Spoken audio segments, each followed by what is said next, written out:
We're here with 3 powerhouses in the lean sector. Some people saved money, made more profit. Recently, we've had a company who saved 8 weeks of production time. We need to put them in the best position to survive, be flexible, be productive, be agile. There's no substitute for direct observation. To see the turnaround of his company is just mind-blowing. Tools and technique, that's the easy, but it's getting your leaders engaged, motivated, and being able to sustain it. That's the real challenge. Tools and techniques, that's the easy bit, is getting your leaders engaged, motivated, and able to sustain it. That's your real challenge, especially on Friday afternoon. There's a big possibility, if you're doing something like this, that the wheels are going to fall off on Friday. We'll just miss it once. You miss Friday. You go, we didn't do Friday, we'll skip Monday. Before you know it, another week's gone, the streak's broken, and you've lost all momentum. We're going to do a lot of work on goal setting between now and the end of the year. I've been reading this book by a lady called Dr. Ayelet Fishback. She knows a thing or two about goal setting. The reason I believe that I'll be able to do things where others have failed, drive change management, get things to change where others fail, is because I've always focused on why. Why are people resisting the change? And that old thing of we all hate change, that's bullshit. Don't listen to that. How many times you've gone to somewhere and you're going, everyone will come and tell you something needs to change around here. It's not the change that we're worried about, it's the uncertainty about what the change is actually going to bring. And Ayelet Fishback, PhD, is the Jeffrey Breckenridge Kelly Professor of Behavioural Science and Marketing at the University of Chicago Booth School of Business and the President of the Society for the Study of Motivation. Remember I spoke to you before, I talked about 80-20 sales and marketing by Perry Marshall, and I said when people ask me what's marketing got to do with construction or driving change or creating culture, it's got everything to do with it. Anyway, Dr. Fishback has been published in many psychological and business journals, including Psychological Review and Psychological Science. Served as an associate editor on several journals, including Journal of Personality, Social Psychology, and Psychological Science. Goes on to tell you about what she's done. She knows her shit. She's all across motivation and why we don't get done what we say we're going to get done. And I'm going to keep moving here today because it is stinking hot. And my poor little laptop is starting to struggle, and that's why, if you hear a little bit of background noise, that's where it's coming from. So, long story short, in the middle of a goal is when you're most likely to fail. That's why we break it down into small chunks. At the start, you're motivated, you're ramping up, you get results. This middle section here is when I'm a good chance of failing.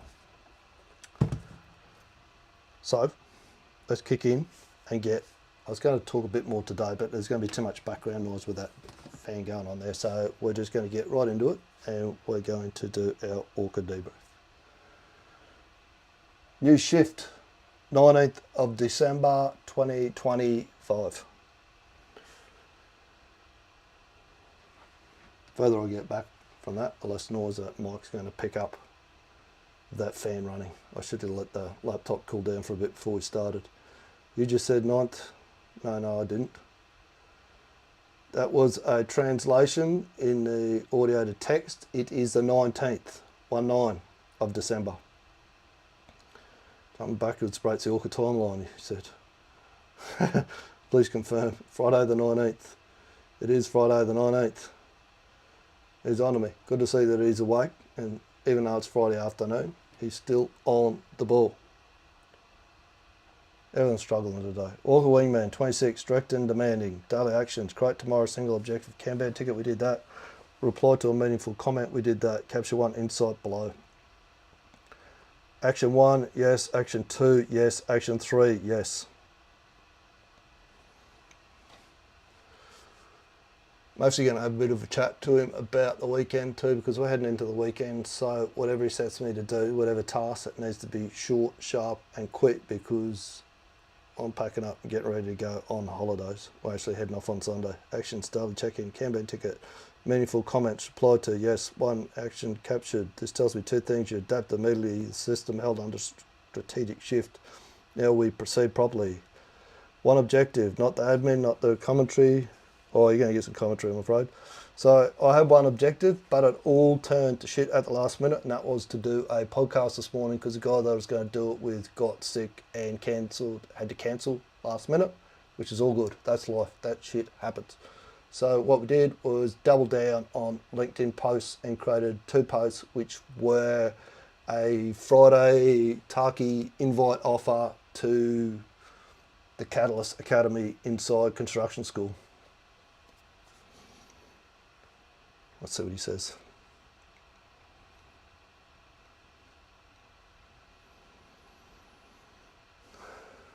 He should be happy with that.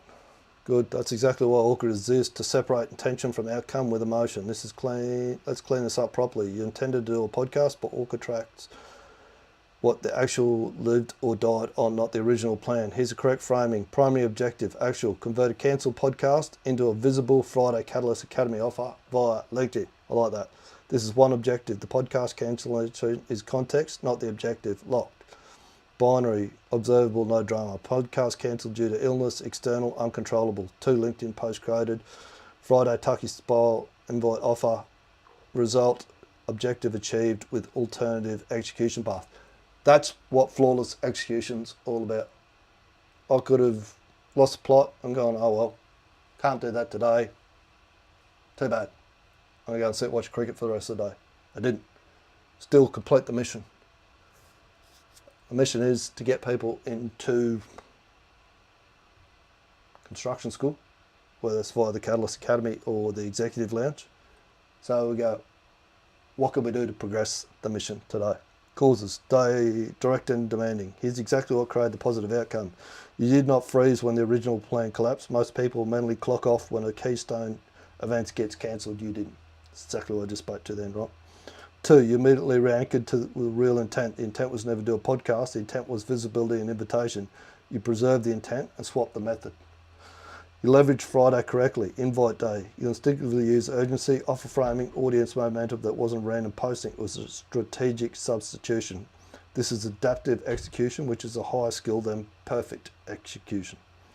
3 daily actions for the next 24 hours. Day 27, tomorrow is Saturday, and we're entering the holiday glide path. Who's already on to me. So to stay disciplined, we stay disciplined but light. Create single objective Kanban ticket before bed, non-negotiable, still a spawn. Reply to any meaningful responses or DMs from today's posts. No pushing, no selling, conversation only.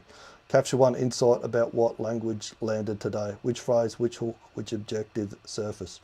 This feeds January without adding load. Insight package. You didn't lose the podcast, you protected the day's intent. That's the difference between operators and planners.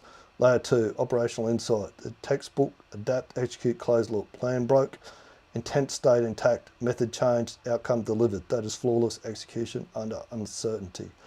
Layer 3, AI meta insight. Here's a deeper pattern. Your execution quality increases when the environment forces adaptation.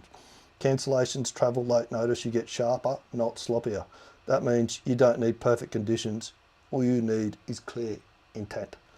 ORCA is doing its job. Kanban ticket done. When you're ready, roll into next week. All right, as I said,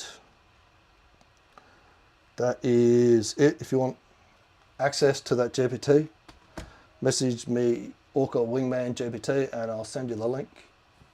And when you're ready, head across, see how I'm creating a learning environment inside school. skoll.com/scrum, SCRUM.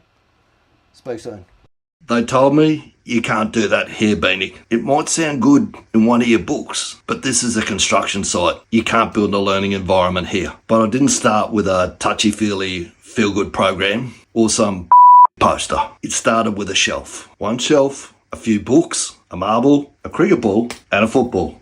That's how you build a learning environment. Not with noise, but with signals. Signals that say, we improve here and we think here. We actually give a about getting better together. Human beings don't just need motivation. They need a purpose, autonomy, and a shot at mastery. When you build that into your environment, your team will grow and they will improve. And what happens next is they start to own the change with you. You want to build your culture? Start with a shelf.